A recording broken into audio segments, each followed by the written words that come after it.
بسم اللہ الرحمن الرحیم الرحمن علم القرآن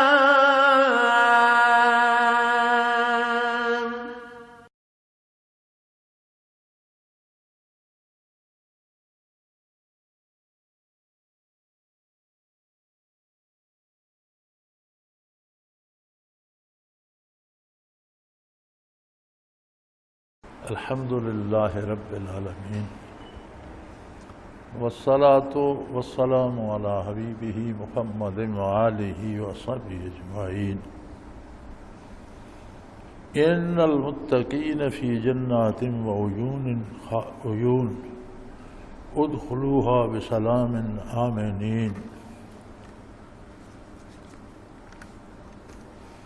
ونزعنا ما في صدورهم من غل إخوانا على سرر متقابلين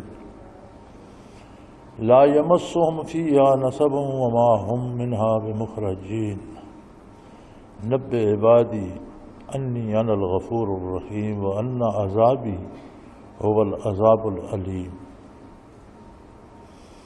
ونبئهم عن ضيف إبراهيم إذ دخلوا عليه فقالوا سلاما قال إنا منكم وجلون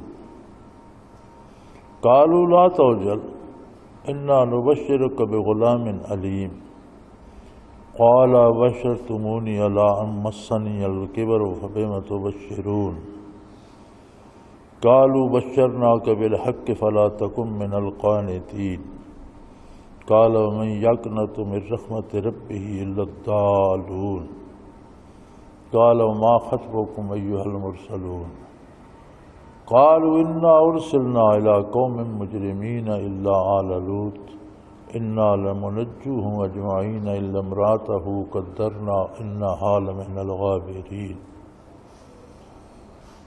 اللهم سبحانك لا علم لنا إلا ما علمتنا إنك أنت العليم الحكيم مولاي صل وسلم دائما ابدا على حبیبک خیر الخلق کلہم۔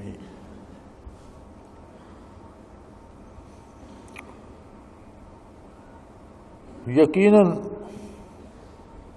اہل تقوی یا پرہیزگار لوگ جنت کے باغوں میں اور چشموں میں ہوں گے، اور ان سے کہا جائے گا ادخلوها بسلام آمنین، سلامتی اور امن کے ساتھ داخل ہو جاؤ۔ ونزعنا ما فی صدورہم من غل اخوانا علی سرر متقابلین، ان کے دلوں میں جو کدورت ہوگی وہ بھی دور کر دی جائے گی اور سب بھائی بھائی ہو کر آمنے سامنے بیٹھے ہوں گے۔ ان المتقین، یقیناً اہل تقوی یا پرہیزگار لوگ۔ یہ تقوی یا پرہیزگاری یا اتقاء کیا ہے؟ متقی ہونا کیا ہے؟ کیسا ہے؟ تقوی ایک حالت ہے، ایک کیفیت ہے۔ اگر بندے کا اللہ رب العالمین سے اپنی بندگی اور اس کے مالک ہونے کا تعلق ہو جائے، یقین نصیب ہو جائے اور یہ تعلق راسخ ہو جائے، تو پھر کوئی کام کرتے وقت بھی بندہ یہ سوچتا ہے کہ اس میں اللہ کی ناراضگی تو نہیں ہے۔ اگر اللہ کی ناراضگی کا ڈر ہو تو وہ کام نہیں کرتا، ایسے کام کرتا ہے جن میں اللہ کی رضامندی کی امید ہو۔ یہ کیفیت جسے نصیب ہو جائے اسے متقی کہتے ہیں، اور اس کیفیت کا نام تقوی ہے۔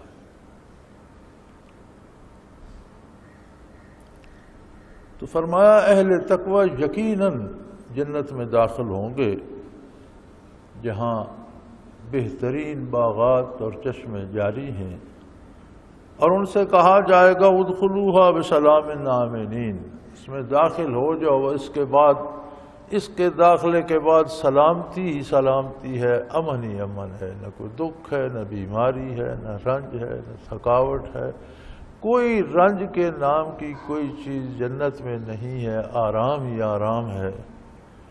اور وَنَزَعْنَا مَا فِي صُدُورِهِم مِّن غِلٍّ، دنیا میں ضروری نہیں کہ بدکاروں میں ہی ہو، نیک لوگوں میں بھی بعض رنجشیں پیدا ہو جاتی ہیں، ایک دوسرے سے شکایت پیدا ہو جاتی ہے، کوئی ناراضگی کا سبب بن جاتا ہے۔ صحابہ کرام میں بھی اختلاف رہا، تابعین تبع تابعین میں بھی رہا، اہل اللہ میں نیک پرہیزگاروں میں بھی ایک دوسرے سے اختلاف ہو جاتا ہے، دل میں رنجش آ جاتی ہے۔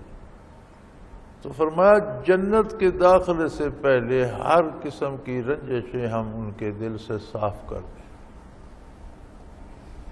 اس کا معنی یہ ہوا کہ دنیا سے برزخ میں جانے کے بعد برزخ میں مزاج وہی رہتا ہے، اگر کسی کے خلاف دل میں کوئی ناراضگی ہے تو وہ رہتی ہے، کسی کے ساتھ محبت ہے تو وہ رہتی ہے۔ اس سے یہ بھی سمجھ آئی کہ موت ہر چیز کو ختم نہیں کر دیتی، نہ حافظہ چھین لیتی ہے نہ علم چھینتی ہے۔ علم رہتا ہے تو ناراضگی رہتی ہے، علم رہتا ہے تو رضامندی رہتی ہے، علم رہتا ہے یاداشت رہتی ہے، تو تب یہ کیفیت رہتی ہے نا۔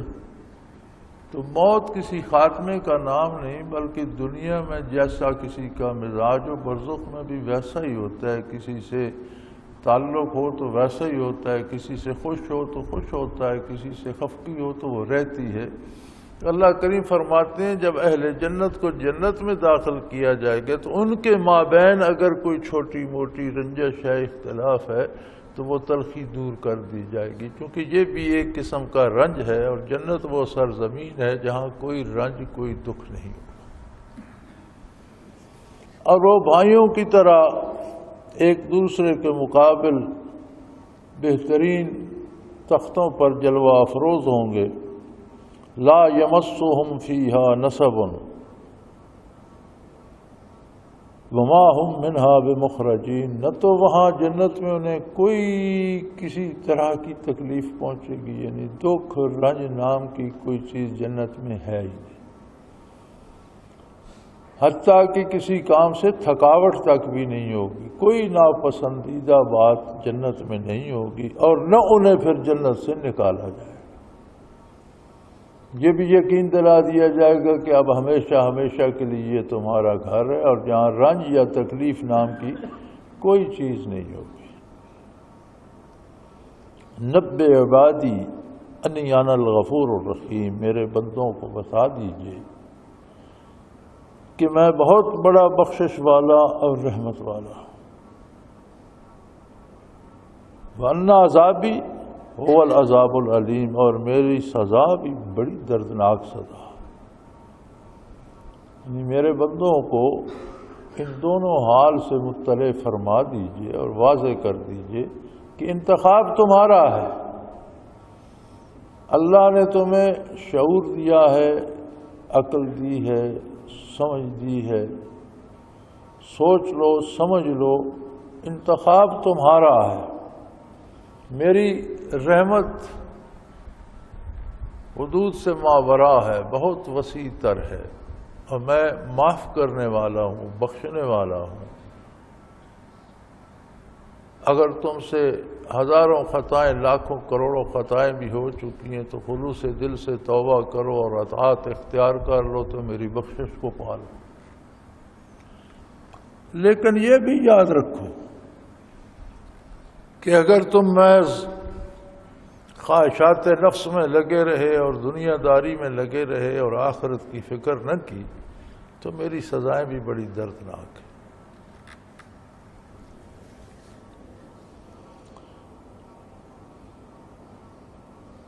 یہ کس طرح کی جلوہ گاہ ہے، اور رحمت اور سزا کا، بخشش اور سزا کا کس طرح ظہور دنیا میں بھی ہوتا ہے، تمہارے سامنے ہے۔ تم غور کرو تو تمہیں ایسے لوگ بھی نظر آ جائیں گے جو عذاب میں گرفتار ہیں، اور ایسے لوگ بھی نظر آ جائیں گے جن پر اللہ کی رحمت ہے۔ مثال کے طور پر فرمایا کہ انہیں بتا دیجئے، اسی بات پہ غور کر لو۔ وَنَبِّئْهُمْ عَنْ ضَيْفِ ابراہیم، ابراہیم علیہ السلام کے پاس چند مہمان آئے، ان کا واقعہ لوگوں کو بتائیے۔ اذ دخلوا علیہ فقالوا سلاما، جب وہ ابراہیم علیہ السلام پر وارد ہوئے، ان کے گھر میں داخل ہوئے تو انہوں نے سلام عرض کیا۔ قال انا منکم وجلون، تو ابراہیم علیہ السلام نے فرمایا تم سے ڈر لگ رہا ہے، تم عجیب سے لوگ ہو، پہلے کبھی تمہیں دیکھا نہیں، ہم تم سے واقف نہیں ہیں، صحرا ہے، ویرانہ ہے، چھوٹی چھوٹی آبادیاں ہیں، اور ان قریبی آبادیوں کے رہنے والے تو تم ہو نہیں، اب سمجھ نہیں آتی تم کون لوگ ہو، کیوں آئے ہو۔ قالوا لا توجل، کہنے لگے آپ ڈریے مت، آپ فکر نہ کیجیے، ہم بے شک آپ کے لیے نوارد ہیں، نئے آنے والے لوگ ہیں، لیکن ہم اللہ کے فرشتے ہیں، اللہ نے ہمیں بھیجا ہے اور آپ کے پاس اس لیے حاضر ہوئے ہیں کہ آپ کو ایک بہت بڑے علم والے بیٹے کی بشارت اور خوشخبری دیں۔ اب یہاں سے معلوم ہوتا ہے کہ علم غیب خاصہ خداوندی ہے، اللہ کریم کی خاصیت ہے، مخلوق ساری انبیاء رسل بھی اس کے محتاج ہیں، وہ چاہے تو کائنات کھول کے سامنے رکھ دے اور نہ چاہے تو چھوٹی سی بات بھی پردہ ڈال دے تو اس میں انبیاء بھی اپنے رب کے، اپنے پروردگار کے محتاج۔ یہی ابراہیم علیہ السلام ہے، اللہ کریم فرماتے ہیں وَكَذَلِكَ نُرِي إِبْرَاهِيمَ مَلَكُوتَ السَّمَاوَاتِ وَالْأَرْضِ، ہم نے ابراہیم کے سامنے آسمانوں اور زمینوں کی بادشاہت کھول کے رکھ دی کہ یہ کائنات دیکھی،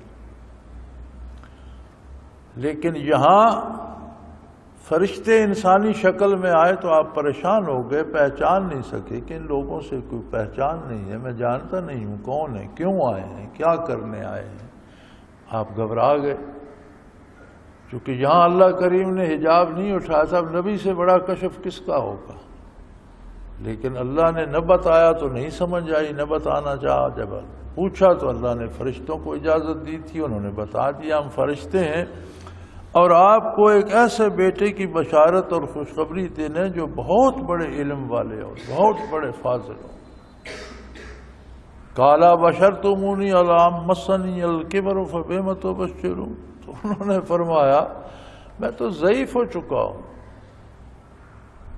میری عمر تو ذوف پیری کو پہنچ چکی ہے، بعض حضرات نے لکھا ہے کہ اس وقت آپ کی عمر عزیز 120 برس تھی اور مائی صاحبہ کی عمر 90 سال تھی، تو انہوں نے حیران ہو کر فرمایا کہ یہ کون سی عمر ہے کہ آپ مجھے بیٹے کی بشارت دینے آئے ہیں، یہ عجیب بات لگتی ہے۔ قَالَ بَشَرْتُمُونِي عَلَىٰ مَسَّنِيَ الْكِبَرُ فَبِمَ تُبَشِّرُونَ، اب تو بڑھاپے نے چور چور کر دیا ہے اور نڈھال کر دیا، تو اب کس بات پہ تم خوشخبری دے رہے ہو۔ قَالُوا بَشَّرْنَاكَ بِالْحَقِّ، وہ کہنے لگے ہم اللہ کی طرف سے آئے ہیں اور اللہ کا جو حکم تھا وہ حق ہے، ہم نے آپ کو پہنچا دیا۔ فَلَا تَكُن مِّنَ الْقَانِتِينَ، اور اللہ کی قدرت اور اس کی رحمت سے نا امید نہیں ہونا چاہیے۔ انہوں نے فرمایا قَالَ وَمَن يَقْنَطُ مِن رَحْمَتِ رَبِّهِ إِلَّا الضَّالُونَ، انہوں نے فرمایا نا امید تو اس کی رحمت سے گمراہ ہوتے ہیں، میں تو اس کا خلیل ہوں، اس کا نبی ہوں، نا امیدی کی بات نہیں ہے، حیرت کی بات ہے، میں نے حیرت کا اظہار کیا ہے کہ اب یہ اولاد ملنے کی کون سی عمر ہے کہ بڑھاپے نے چور چور کر دیا ہے، بیوی ساری عمر بانجھ بھی رہیں اور ضعیف بھی ہو گئی، تو کوئی اسباب ظاہری تو ایسے نہیں ہیں کہ اولاد ہو، لیکن اللہ تو قادر ہے، اسباب بھی وہ خود پیدا کرتا ہے، وہ تو اسباب کا محتاج نہیں ہے، لہذا اللہ کی رحمت سے تو گمراہ لوگ نا امید ہوتے ہیں، میں تو اللہ کا رسول ہوں، اللہ کا خلیل ہوں، اللہ کا پیغمبر ہوں۔ لیکن یہ بتاؤ کہ کیا تم صرف مجھے مبارک دینے آئے ہو یا تمہارا کوئی اور کام بھی ہے؟ صرف اسی کام سے آئے ہو؟ قال فما خطبکم ایھا المرسلون، فرمانے لگے اے اللہ کے بھیجے ہوئے فرشتوں، تمہیں کوئی اور بھی کام ہوگا، صرف اتنے سے کام کے لیے تو نہیں آئے ہو، کوئی اور بھی کام ہوگا۔ قالوا انا ارسلنا الی قوم مجرمین۔ اب حضرت کا یہ اندازہ صحیح تھا ابراہیم خلیل اللہ کا کہ بھئی تم اتنے 5-7 جنے جو آئے ہو، اتنے فرشتے آئے ہو، تو کوئی کام ہوگا، اہم کام ہوگا، پیغام دینے کے لیے کوئی ایک بھی آ جاتا، اللہ کریم خود القاء فرما دیتے، تمہارا وہ محتاج تو نہیں ہے، اس کام کے لیے تو یہ تم اتنی فوج آنے کی ضرورت نہیں تھی، تمہارا کوئی اور بھی ہوگا۔ انہوں نے کہا ہمیں ایک بدکار قوم کی طرف بھیجا گیا ہے، ہمیں ایک گناہگار قوم کی طرف بھیجا گیا ہے، سوائے لوط علیہ السلام کے خاندان اور ان کے پیروکاروں کے، باقی سب قوم کو ہم تباہ کر دیں گے، الا آل لوط، سوائے لوط علیہ السلام کے اور ان کے متبعین کے۔ اب لوط علیہ السلام کا خاندان بھی تھا اور جو تھوڑے بہت لوگ ان پر ایمان لائے تھے، سب کو آل لوط کہا گیا۔ اسی طرح جب فرعون غرق ہوا، اس کے ساتھ اس کا لشکر پورا غرق ہو گیا، تو فرمایا اغرقنا فرعون و آل فرعون، ہم نے فرعون اور اس کے سارے ساتھیوں کو، پیروکاروں کو غرق کر دیا۔ تو لفظ آل میں متبعین بھی آئے، اہل خاندان تو ہوتے ہی ہیں، گھر کے افراد تو ہوتے ہیں، اور گھر کے افراد میں بھی ایک بڑی عجیب بات ہے، اپنے خاندان کے بھی وہ افراد ہوتے ہیں جن کا عقیدہ نبی کے حکم کے مطابق، وہ بھی بات آگے آ جائے گی۔ فرمایا ہمیں بھیجا گیا ہے ایک گناہگار قوم کی طرف، سوائے لوط علیہ السلام کے گھر کے افراد اور ان کے ماننے والوں کے، انا لمنجوہم اجمعین، ان سب کو ہم اس عذاب سے بچا لیں گے، الا امرأتہ قدرنا انہا لمن الغابرین، سوائے ان کی بیوی کے، اس کا فیصلہ ہو چکا ہے کہ وہ پیچھے کفار کے ساتھ رہ جائے۔ اب اہل خاندان میں سب سے قریبی تعلق میاں اور بیوی کا ہوتا ہے، گھر کا بنانا، سنوارنا، رکھنا، کمانا، خرچ کرنا، کسی سے رشتہ کرنا، دوستی کرنا، کسی سے دشمنی کرنا، یہ سارے ایسے امور ہیں جو بہت سی چیزیں لوگ اولاد کو نہیں بتاتے، والدین کو نہیں بتاتے، بھائیوں کو نہیں بتاتے، لیکن بیوی ہر جگہ ہر کام میں میاں کے ساتھ ہوتی ہے، سب سے قریبی رشتہ ہوتا ہے، ایک دوسرے کے رازدان ہوتے ہیں۔ لیکن یہاں چونکہ بیوی کا عقیدہ درست نہیں تھا، عقیدتاً وہ کافروں کی حمایت کرتی تھی، اور یہ بڑی عجیب بات ہے۔ قرآن کریم فرماتا ہے الطیبات للطیبین والطیبون للطیبات، پاک عورتیں پاک مردوں کے لیے اور پاک مرد پاک خواتین۔ کب نبی سے زیادہ پاک کون ہوگا؟ تو اس کا مطلب ہے نبی کی بیوی بھی پاک ہونی چاہیے۔ تو علماء فرماتے ہیں کہ نجاست 2 طرح کی ہے، ناپاکی 2 طرح کی، ایک ناپاکی ہوتی ہے کردار کی، جھوٹ بولنا، چوری کرنا، بدکاری کرنا، اس طرح کی جو کردار ہے اس کی ایک ناپاکی ہوتی ہے، ایک ناپاکی ہوتی ہے عقیدے کی۔ تو یہاں جو کہا گیا ہے پاک عورتیں پاک مردوں کے لیے، اس کا مطلب ہے کہ نبی کی بیوی کا کردار ہمیشہ پاک ہوتا ہے۔ عقیدے کا ہر بندے کو اختیار ہے، وہ جو چاہے رکھے، لیکن انجام وہاں ہوگا جس کے ساتھ اس کی عقیدت ہو، کیونکہ اس کی عقیدت کفار کے ساتھ تھی، رہی ساری عمر اللہ کے نبی کے گھر، لوط علیہ السلام کے گھر، خدمت ان کی عمر ان کے ساتھ بسر کی، لیکن دل جو تھا وہ ان کے ساتھ تھا، ان پر ایمان نہیں لائی، انجام جو ہوا وہ کفار کے ساتھ۔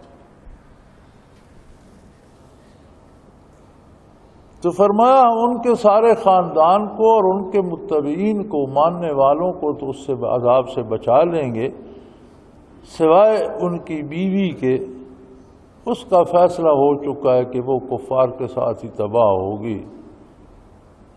فلما جاء لوط المرسلون، جب لوط علیہ السلام کے پاس وہ فرشتے پہنچے تو پھر وہی بات ہوئی، انہوں نے فرمایا قال انکم قوم منکرون، انہوں نے کہا تمہیں کیا پہلے کبھی دیکھا نہیں، تم کو عجیب سے لوگ ہو، اوپرے سے بندے ہو، انجانے لوگ ہو، کون ہو، کہاں سے آئے ہو، کیا کام ہے؟ قالوا بل جئناک بما كانوا فیہ یمترون، انہوں نے فرمایا ہمیں اللہ نے بھیجا ہے اور ہم اس غرض سے آئے ہیں کہ جس چیز پہ یہ کفار شک کرتے تھے اس کی انہیں تجربہ ہو جائے، ہم وہ چیز اپنے ساتھ لائیں۔ یہ عذاب الہی کا انکار کرتے تھے اور کہتے تھے عذاب ہے تو لے آؤ، ہم نہیں مانتے، وہ عذاب ہم لے آئے۔ وَآتَيْنَاكَ بِالْحَقِّ وَإِنَّا لَصَادِقُونَ، ہم آپ کے پاس یقینی بات لے کر آئے اور ہم سچ کہہ رہے ہیں۔ پھر اللہ کا حکم سنایا کہ آپ کے لیے حکم یہ ہے فَأَسْرِ بِأَهْلِكَ بِقِطْعٍ مِّنَ اللَّيْلِ، کچھ رات، تھوڑی رات رہتی ہو تو اپنے سارے ماننے والوں کو اور گھر والوں کو لے کر نکل جائیں۔ وَاتَّبِعْ أَدْبَارَهُمْ، اور آپ سب کے پیچھے چلیں تاکہ سب کو سنبھال کر لے جائیں، کوئی مومن پیچھے نہ رہے۔ جو آپ پر ایمان لائے ہیں وہ بھی، جو آپ کے خاندان کے لوگ ہیں وہ بھی، ان سب کو آگے لگا لیجئے، آپ سب کے پیچھے چلیں۔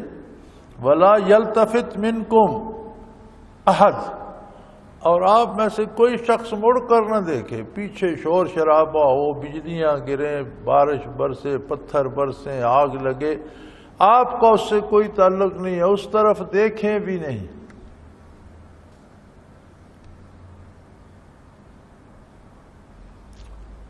عذاب الہی ایک تو یہ ہے جو متشکل ہو کر آ گیا تباہی کی صورت میں، لیکن یہ نتیجہ ہے اس عذاب کا جو انسان کا کردار ہوتا ہے، جو برائیاں وہ کرتا ہے، جو گناہ کرتا ہے، جو غلط کاریاں کرتا ہے، ان کا نتیجہ یہ عذاب ہے جو آ گیا۔ تو فرمایا اس کی طرف مڑ کر بھی نہ دیکھو۔ اس کا مطلب ہے کہ بندے کو گناہگار کی مجلس اختیار کرنا تو دور کی بات ہے، بدکاروں کی طرف مڑ کے بھی نہیں دیکھنا چاہیے۔ جس قدر گناہ سے دور رہنا ضروری ہے، اسی قدر گناہگاروں کی مجلس سے دور رہنا بھی ضروری ہے۔ اور علماء حق نے ایک قاعدہ ارشاد فرمایا ہے کہ کوئی ایسا بندہ ہو جو گناہگاروں کی مجلس میں جائے تو اسے اپنے گناہ میں ملوث ہونے کا خطرہ نہ ہو، بلکہ امید ہو کہ کسی گناہگار کو بھی توبہ کر کے بچا لیں گے تو اس بندے کو جانا چاہیے۔ اللہ کے دین کی تبلیغ کے لیے، نیکی کے لیے، ان کی حفاظت اور ان کو بچانے کے لیے کوشش کرے تو یہ عند اللہ مقبول ہوگی۔ لیکن جس کو خطرہ ہو کہ ان کے پاس بیٹھوں گا تو میں بھی ویسا ہو جاؤں گا، وہ تو ادھر دیکھے بھی نہیں۔ تو یہ اصول ہے کہ دین کے لیے، دین کی تبلیغ کے لیے، انہیں عذاب الہی سے بچانے کے لیے کوشش تو وہ کرے گا جو خود دین پر عمل پیرا ہوگا اور اسے یہ یقین ہوگا کہ اگر میں انہیں بے دینی سے نہ ہٹا سکا تو وہ مجھے دین سے نہیں ہٹا سکتے۔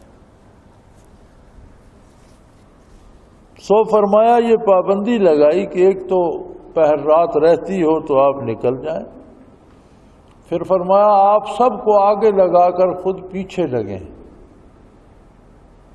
تاکہ ان کے پیچھے ایک حفاظت کی دیوار رہے۔ نبی کا وجود ان کی حفاظت کا ضامن ہوگا۔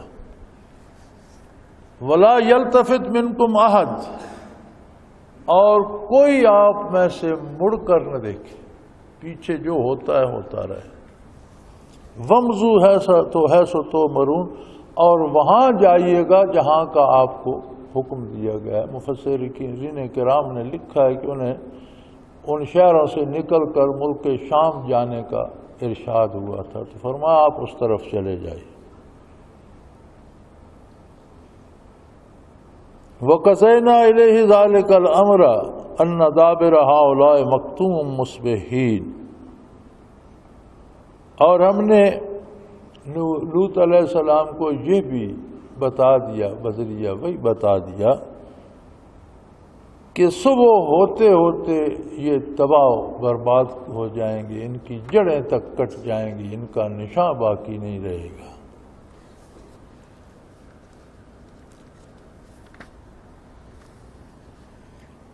تو جب فرشتے پہنچے لوط علیہ السلام کے پاس اور انہیں ساری بات بتائی، تو وہ نوعمر لڑکوں کی شکل میں تھے۔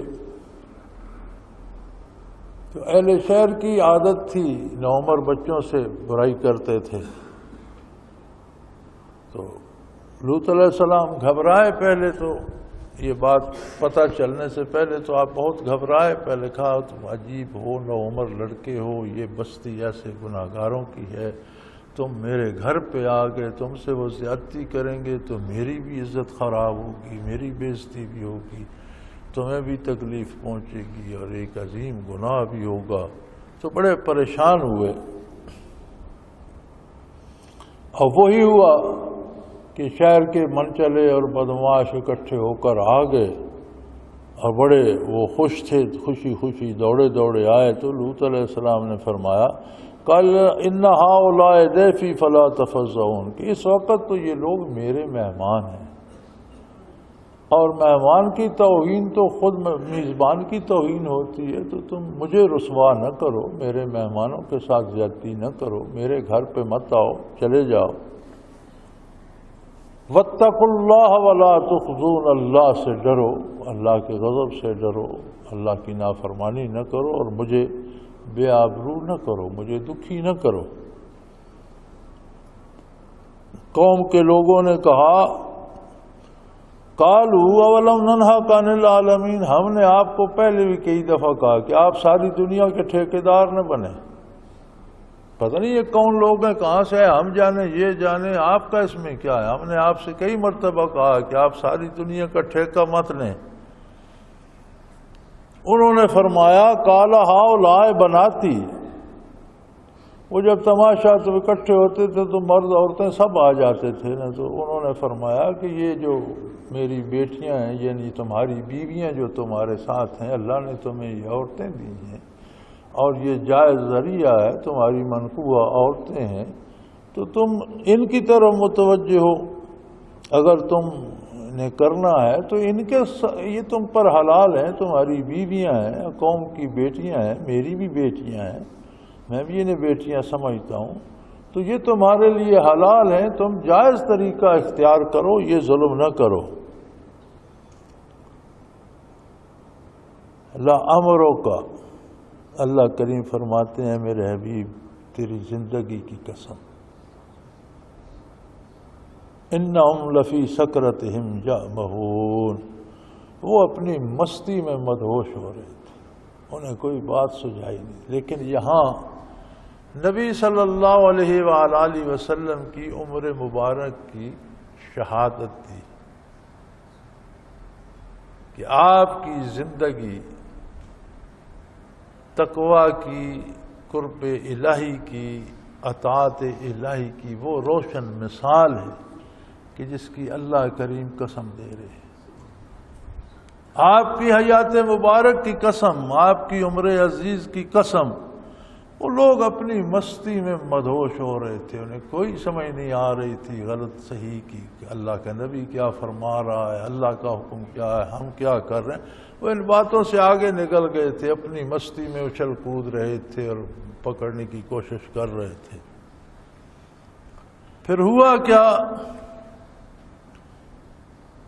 فَأَخَذْتُهُمُ الصَّيْحَةُ مُشْرِقِينَ، طلوع فجر کے وقت، سورج کے طلوع ہونے کے پہلے، طلوع فجر کے وقت انہیں ایک سخت آواز نے پکڑ لیا، اتنی سخت آواز آئی جس سے جگر پھٹ گئے، مکان گرنے لگ گئے، بدن ٹوٹ ٹوٹ کر بکھرنے لگ گئے۔ پھر ان پر پتھروں کی بارش شروع ہو گئی، پھر زمین کو نیچے سے اکھیڑ کر الٹ کر پھینک دیا گیا، سب لوگ نیچے چلے گئے، زمین کا تختہ اوپر آ گیا، نیچے والا حصہ اوپر آ گیا۔ آج بھی جہاں یہ لوط علیہ السلام کی قوم آباد تھی، 4 شہر تھے ان کے، صدوم بڑا شہر تھا، 3 ساتھ اور تھے جن کے نام مجھے اس وقت یاد نہیں، تو 4 شہروں کو 7ویں زمین تک جبرائیل امین نے اکھیڑ کے الٹ کر ڈال دیا۔ اور فرماتے ہیں کہ میں ان کو لے کر، حدیث شریف ہے، مفسرین نے نقل فرمائی ہے کہ نبی کریم سے انہوں نے عرض کیا کہ میں ان کو آسمانوں کے اتنے قریب لے گیا کہ یہاں سے مرغ کی آواز سنائی دیتی ہے، اتنے فاصلے تک قریب لے گیا، وہاں سے الٹ کر پھینک دیا۔ تو اب بھی وہ جگہ موجود ہے، وہ سطح سمندر سے کئی 100 فٹ نیچے ہے، وہ کھڈا بن گیا، اتنا گہرا بنا کہ وہ ساری زمین ہی سطح سمندر سے نیچے ہے، اور سمندر کا پانی سیاہ رنگ کا وہاں جمع رہتا ہے۔ آج بھی اس پانی میں حیات نہیں ہے، کوئی آبی جانور بھی، کوئی مچھلی یا مینڈک یا کوئی پانی کا کیڑا مکوڑا بھی اس میں نہیں ہے، سیاہ رنگ کا پانی ہے۔ اور آج کے سائنسدان کہتے ہیں کہ اس میں پانی کے اثرات کم ہیں اور تیل کی ملاوٹ زیادہ ہے اور نمکیات بہت زیادہ ہیں، اس لیے اس میں حیات باقی نہیں رہتی۔ تو اگر تیل اس میں ملا ہوا ہے تو اس کا مطلب یہ ہے کہ تیل تو اتنی گہرائی پہ ہوتا ہے کہ میلوں سمندروں کی گہرائی ہوتی ہے، پھر اس میں بھی 20-20 ہزار فٹ، 50-50 ہزار فٹ نیچے بور کرتے ہیں، جا کر تیل نکلتا ہے۔ تو اس کا مطلب ہے کہ زمین کی اتنی تہیں اکھاڑی گئی کہ وہ تیل اوپر آ گیا اور یہ لوگ نیچے چلے گئے۔ اب اس پانی میں اس تیل کی آمیزش ہے، اللہ بہتر جانتے ہیں۔ تو ہم نے ان کو بہت بلندی پر لے جا کر زمین کو الٹ دیا، وَأَمْطَرْنَا عَلَيْهِمْ حِجَارَةً مِّن سِجِّيلٍ، اور ان پر کھنگر کے پتھر برسانے شروع کر دیے۔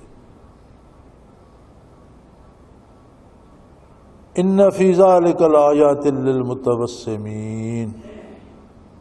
اس سب قصے میں اور ان سب باتوں میں جو صاحب بصیرت ہیں ان کے لیے تو بڑے دلائل ہیں، بڑی روشن دلیلیں ہیں کہ اللہ کی نافرمانی سے بچنا ضروری ہے، اللہ کی اطاعت کو اختیار کرنا ضروری ہے۔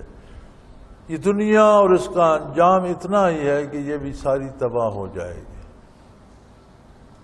جن گھروں میں، جن زمینوں پر ہم قابض ہیں، جو مال آج ہمارے پاس ہے، یہاں تو تھے ہی نہیں، ہمارے پاس تو نہیں تھا، لوگوں کے پاس تھا، کل ہم نہیں ہوں گے، یہ پھر کسی اور کے پاس ہوگا۔ تو اس کے لیے اللہ کی نافرمانی کرنا بڑا مہنگا سودا ہے، بہت مشکل کام ہے۔ تو جن میں کچھ بصیرت ہے، کچھ شعور ہے، بات سمجھ سکتے ہیں، ان کے لیے تو اس میں بہت بڑے دلائل ہیں۔ وَإِنَّهَا لَبِسَبِيلٍ مُقِيمٍ، اور وہ بستی آج بھی ایک بڑی سڑک پر ملتی ہے، لوگ وہاں سے گزرتے ہیں، لیکن یہ ہمارا یہ عہد بڑا عجیب ہے، اور خصوصاً گزشتہ 30-35 سالوں میں اتنی تیزی سے تبدیلیاں آئی ہیں کہ لوگ بھی بدل گئے ہیں اور لوگوں کے رویے بھی بدل گئے ہیں، لوگوں کے حلیے بھی بدل گئے ہیں، لباس بھی بدل گیا، اور کوئی سمجھ نہیں آتی کہ ہو کیا گیا ہے تھوڑے سے عرصے میں، 25-30 سالوں میں۔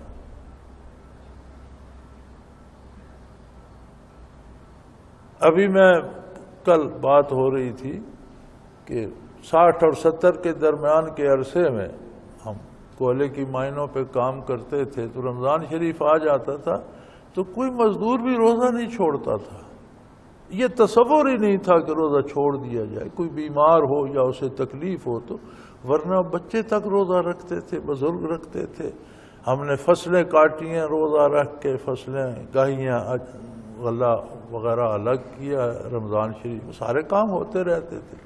تو ہم کول مائننگ کا کام کرتے تھے، مزدور دن کو چھٹی کرتے تھے اور رات کو کام کرتے تھے، ہم عشاء کے وقت وہاں جاتے تھے اور واپس سے گھر آ کے کرتے تھے، ساری رات کام اور سارا دن چھٹی ہوتی تھی کہ رمضان شریف ہے روزہ رکھنا۔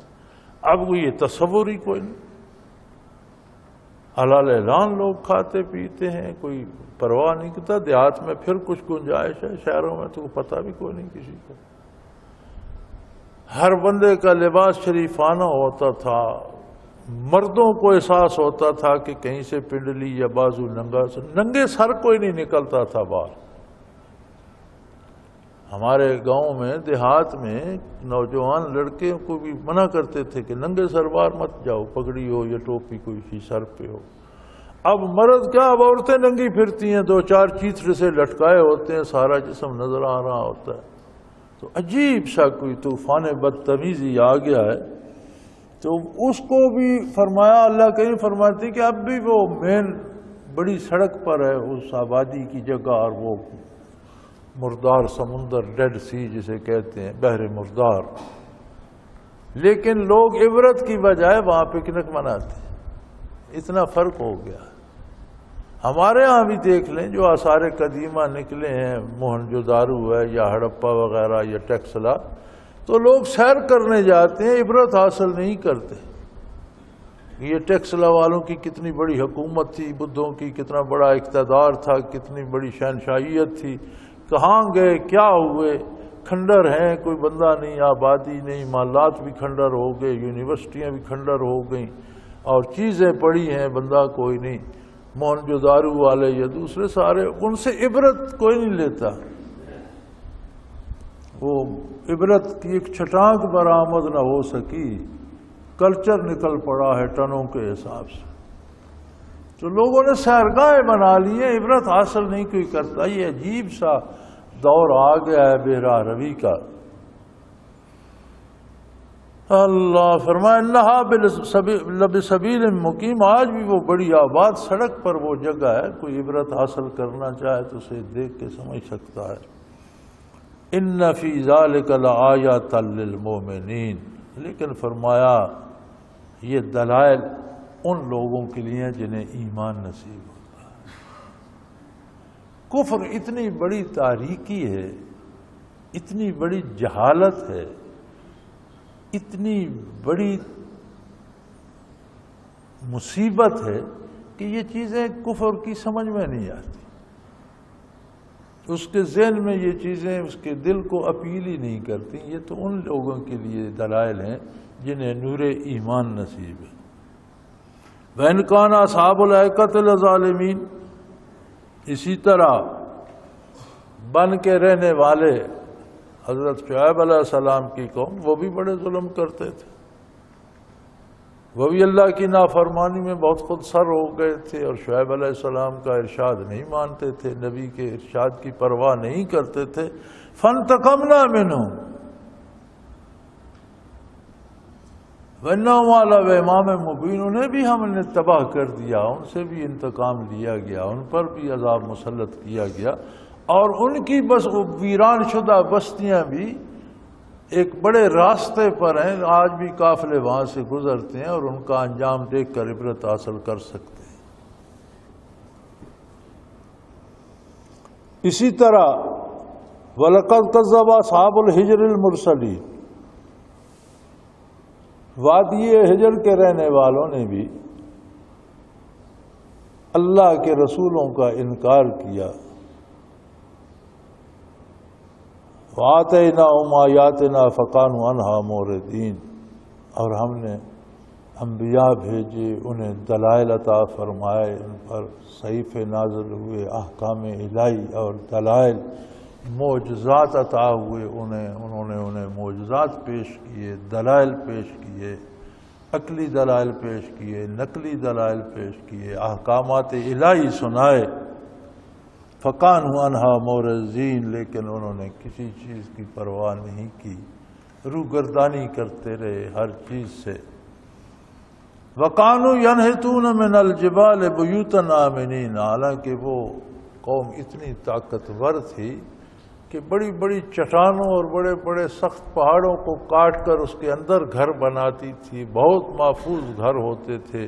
پہاڑ کے بڑی بڑی چٹانوں کے اندر کاٹ کر گھر بنا لیتے تھے اور بڑے خوبصورت بناتے. ان کی آبادیاں آج بھی سر راہ ہیں. آج بھی دیکھیں تو پتہ چلتا ہے کہ آج کی جدید مشینوں سے بھی اس قدر صفائی سے پتھر کاٹ کر، اتنا سخت پتھر اتنی صفائی سے کاٹ کر ان کے ستون، ان کی محرابیں، ان کے دروازے، اندر سے چھتیں، دیواریں، حیرت ہوتی ہے.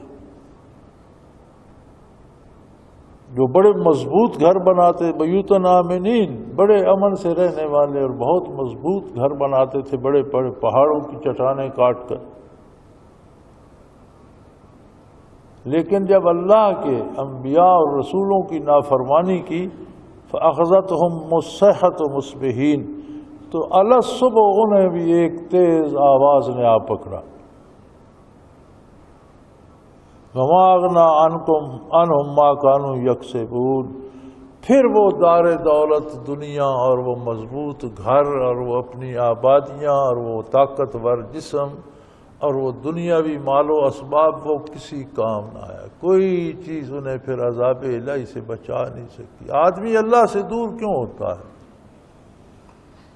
دنیا کو حاصل کرنے کے لیے، دنیا کی لذتیں حاصل کرنے کے لیے، دنیا کی دولت حاصل کرنے کے لیے، دنیا کے عہدے حاصل کرنے کی ہر جائز ناجائز طریقہ استعمال کرتا ہے. تو فرمایا وہ دولت کے ڈھیر جو تھے پھر وہ انہیں عذاب الہی سے تو نہیں بچا سکے.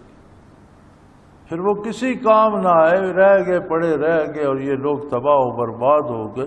فما اغنیٰ عنہم ما کانوا یکسبون، جو محنت کر کر کے کماتے تھے اور دولت جمع کرتے تھے وہ ان کے کسی کام نہیں آئی.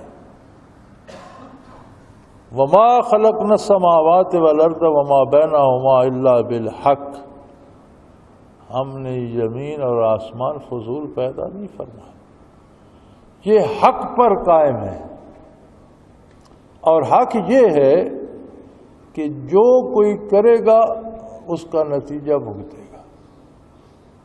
اگر نیکی کرے گا اسے نیک انجام نصیب ہوگا، اللہ کی نافرمانی کرے گا تباہ ہو جائے گا، برباد ہو جائے گا.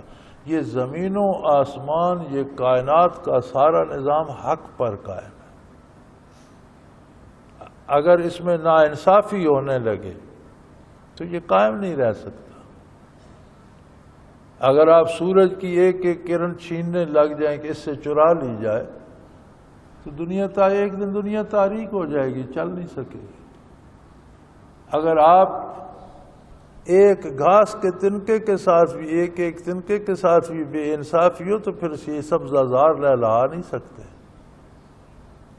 بے انصافی ہو تو کوئی درخت پھل نہیں دے سکتا، کوئی فصل پک نہیں سکتی. یہ زمین و آسمان کا سارا نظام آپ پوری توجہ سے دیکھیں تو یہ سارا حق پر قائم ہے، انصاف پر قائم ہے.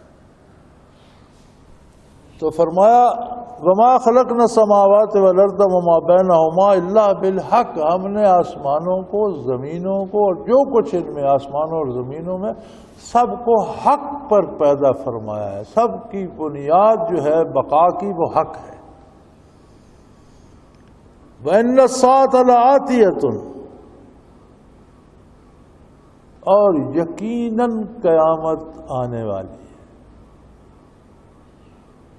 یہ خوب یاد رکھ لو، ہر حال میں یقیناً قیامت قائم ہوگی.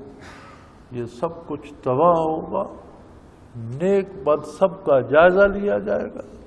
جو اچھا کرے گا وہ نتیجہ اچھا پائے گا، جو غلط کرے گا وہ نتیجہ بھی خراب پائے گا. فَاصْفَحِ الصَّفْحَ الْجَمِيلَ، سو اے میرے حبیب آپ برداشت کیجئے اور بہتر طریقے سے، اچھے طریقے سے ان کے ساتھ گزارا کیجئے. کہاں جائیں گے یہ؟ اللہ کریم کے کائنات میں بس رہے ہیں جو حق پر قائم ہے. ان کے ساتھ بھی انصاف ہوگا، حق ہوگا، زیادتی نہیں ہوگی کسی کے ساتھ. اگر یہ ظلم کر رہے ہیں تو اپنے آپ پر کر رہے ہیں، خود انہیں بھگتنا پڑے گا. سو آپ برداشت فرمائیے اور اچھے طریقے سے گزارا کیجئے. ان ربک والخلاق العلیم، یقیناً آپ کا پروردگار ہی سب کو پیدا کرنے والا، سب کا خالق ہے اور سب کی ہر بات وہ جانتا ہے۔ اس نے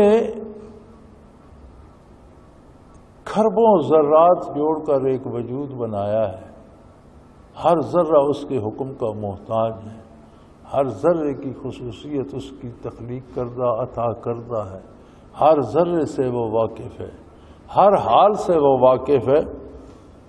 اور پھر آپ پر تو اللہ کے بے پناہ احسانات ہیں، آپ کی ذات پر تو اللہ کا یہ انعام ہے کہ وَلَقَدْ آتَيْنَاكَ سَبْعًا مِّنَ الْمَثَانِي، ہم نے آپ کو ایک سورت ایسی دی ہے جس کی 7 آیتیں ہیں اور جو رات دن آپ کی ساری عمر امت پڑھتی ہی رہتی ہے، پڑھی ہی جاتی ہے۔ مفسرین فرماتے ہیں اس سے مراد سورہ الفاتحہ ہے، اس کی 7 آیات ہیں اور ہر نماز کی ہر رکعت میں پڑھی جاتی ہے۔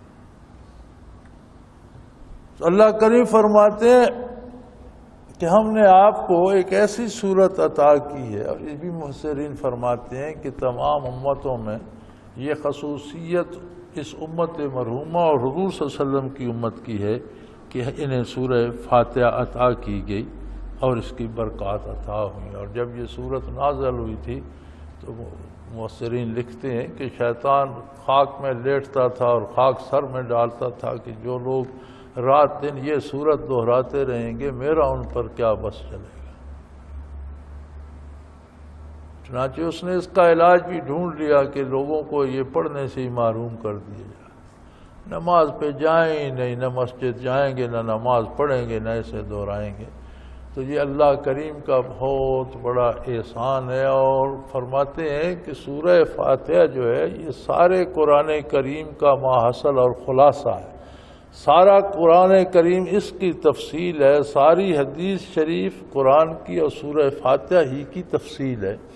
تو اجمالی طور پر وہ ساری چیزیں، عظمت الہی، توحید باری، استعانت الہی، پکارنا صرف اللہ کو ہے، اللہ نیکی پہ قائم رکھے، بروں لوگوں اور برے لوگوں کے راستے سے بھی بچائے، وہ سارا جو ہے نچوڑ ہے قرآن کریم کا اس سورہ مبارک میں ہے، اور سارا قرآن اسی کی تفصیل ہے اور ساری حدیث شریف اسی کی تفسیر ہے۔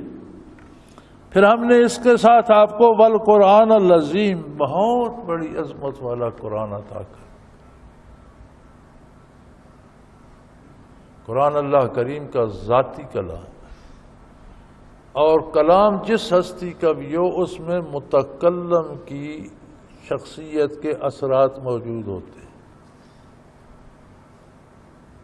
آپ کسی بندے کی باتیں سنتے رہیں تو آپ اس کے سیر میں اسیر ہو جائیں گے، آپ پر وہ اثر کرنے لگے۔ قرآن اللہ کا کلام ہے، اس میں تجلیات ذاتی ہیں۔ اگر لوگ اس سے معروم ہوتے ہیں، یہ لوگ کفر کرتے ہیں، یہ نہیں مانتے، تو آپ کا تو کچھ نہیں، آپ کے پاس تو یہ دولت موجود ہے۔ معروم تو وہ لوگ ہیں جو آپ کی نافرمانی کر رہے ہیں۔ لا تمدن عینیک الی ما متعنا بہ ازواجا منہم ولا تحزن علیہم واخفض جناحک للمؤمنین۔ آپ اس طرف نگاہ مت فرمائیے کہ ان کے پاس دولت ہے، بیویاں ہیں، اولاد ہے، گھر ہے، عہدے ہیں، یہ گورنر ہیں، وزیر اعظم ہیں، صدر ہیں، فلاں ہیں فلاں، یہ کوئی بات نہیں، اس کی کوئی حیثیت نہیں ہے۔ آپ اس بات کی بھی پرواہ نہ کیجیے کہ اللہ نے انہیں بہت سی فائدے کی چیزیں دے رکھی ہیں، ان کے پاس دولت ہے، بڑے بڑے مکان ہیں، بڑی بڑی گاڑیاں ہیں، بڑے بڑے عہدے ہیں، یہ کوئی حیثیت نہیں رکھتے۔ جب اللہ کی نافرمانی کر رہا ہو تو یہ ساری چیزیں عذاب الہی کے بڑھانے کا سبب بن جاتی ہیں، یہ ایندھن بن جاتی ہیں۔ جب کوئی دوزخ میں جاتا ہے تو ان کا فائدہ نہیں ہوتا۔ ولا تحزن علیہم، اور ان کی طرف سے آپ دکھی بھی نہ ہوا کریں۔ کیا شان رحمت للعالمین ہے کہ کفار کی طرف سے بھی حضور کو یہ دکھ ہوتا تھا کہ میری بعثت اور رحمت عامہ کے باوجود یہ کیوں محروم ہے، یہ کیوں جہنم میں جائیں۔ تو تو فرمایا ان کا دکھ نہ کیا کیجئے، انہیں کسی نے نہیں دھکیلا جہنم کی طرف، یہ خود جہنم میں بھاگ کر جا رہے ہیں، یہ اپنی بڑی محنت کر کے، بڑی مشقت کر کے دوزخ کی طرف جا رہے ہیں۔ اور آپ وَخْفِضْ جَنَاحَكَ لِلْمُؤْمِنِينَ، آپ اپنا دست شفقت مومنوں کے سر پہ رکھیے، آپ ان کی پرواہ نہ کیجیے، انہوں نے اپنا رستہ خود چن لیا ہے، اس پر یہ بگ ٹٹ دوڑ رہے ہیں تو انہیں جانے دیجیے، اس کی بھی کوئی حیثیت نہیں، ان کے پاس دولت ہے، یہ دنیا کا مال ہے، یا ہوتے ہیں کوئی حیثیت، یہ سب چیزیں تباہ و برباد ہو جائیں گی، کوئی فائدہ نہیں دیں گی۔ ہاں جو لوگ آپ کے ساتھ ایمان لائے، جن کا عقیدہ وہ ہے جو آپ نے تعلیم فرمایا، جن کا کردار وہ ہے جو آپ نے جو آپ کی مانتے ہیں، آپ ان پر دست شفقت رکھیے، آپ ان کی فکر کیجیے۔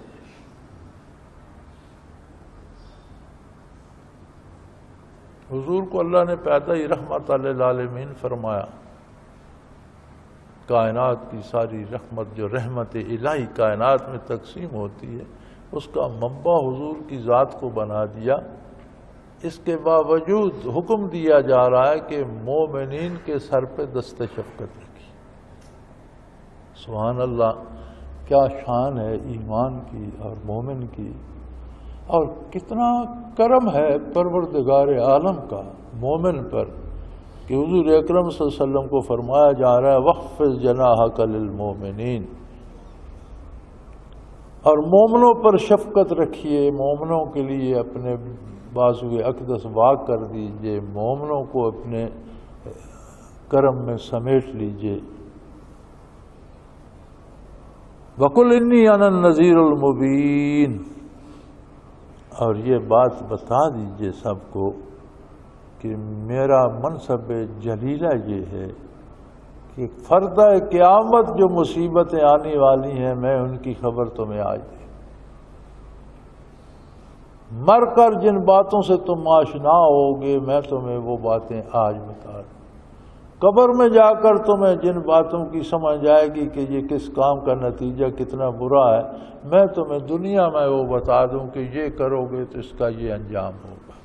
تو یہ میرا منصب جلیلہ ہے۔ کما انزلنا علی المقتسمین الذین جعلوا القرآن عضین، فرمایا ہم نے عذاب ان لوگوں پر نازل کیا۔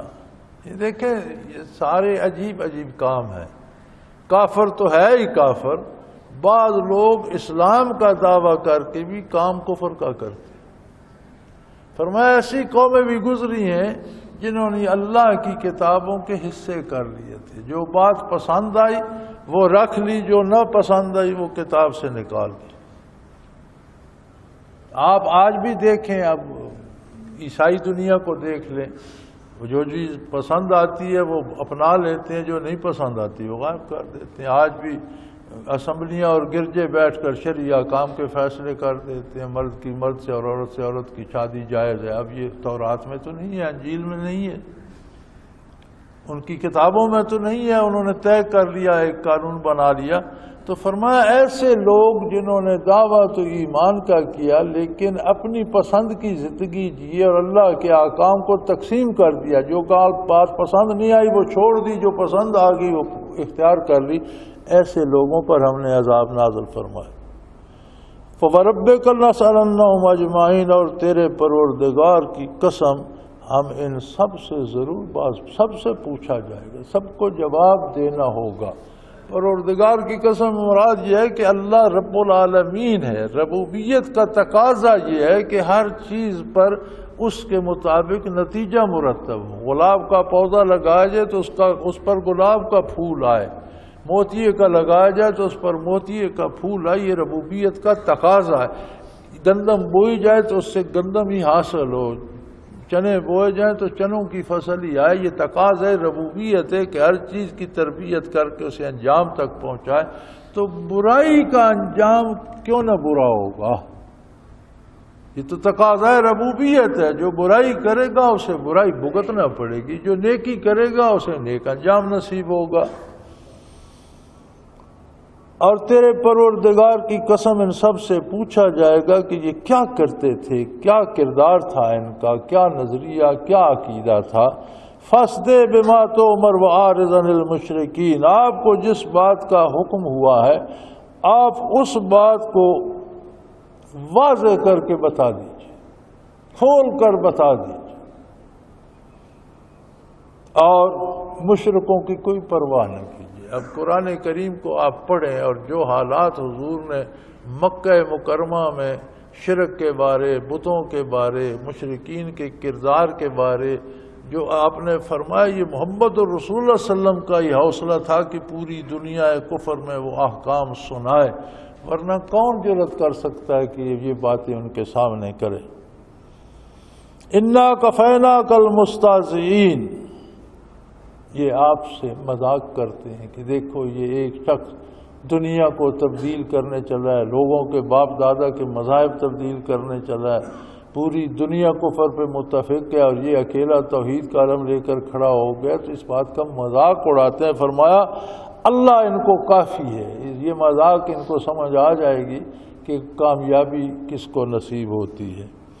الذین یجعلون مع اللہ الہا آخر فسوف یعلمون، اللہ کے سوا جو دوسروں کو اللہ کے ساتھ پکارتے ہیں اور معبود بنا لیے، بہت جلد ان کو سمجھ آ جائے گی۔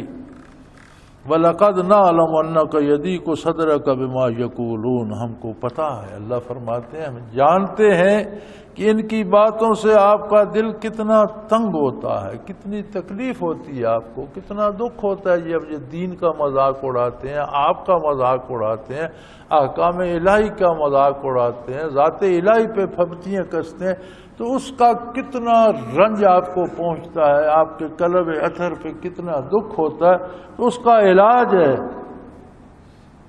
علاج یہ ہے فَسَبِّحْ بِحَمْدِ رَبِّكَ وَكُن مِّنَ السَّاجِدِينَ، آپ اللہ کی تسبیحات کیجئے، اللہ کا ذکر کیجئے اور اللہ کی عبادت کیجئے۔ سجدہ کرنے والوں نماز میں باقاعدگی کیجئے، اللہ کی یاد میں باقاعدگی کیجئے، تلاوت کیجئے، ذکر الہی کیجئے۔ ہر دکھ کا علاج یہ ہے کہ جتنے آپ اللہ کے قریب رہیں گے اتنا آپ کو سکون نصیب ہوگا۔ وَاعْبُدْ رَبَّكَ حَتَّى يَأْتِيَكَ الْيَقِينُ، اور اپنے پروردگار کی عبادت دم واپسی تک کرتے رہیے، اللہ کی اطاعت پہ ایسے جم جائیے کہ آخری سانس بھی اللہ کی اطاعت میں نکلے۔ وَاعْبُدْ رَبَّكَ حَتَّى يَأْتِيَكَ الْيَقِينُ، اپنے پروردگار کی عبادت اطاعت کرتے رہیے حتیٰ کہ آخری سانس بھی نکل جائے۔ وآخر دعوانا ان الحمدللہ رب العالمین۔ اللہ اللہ اللہ اللہ اللہ اللہ اللہ اللہ۔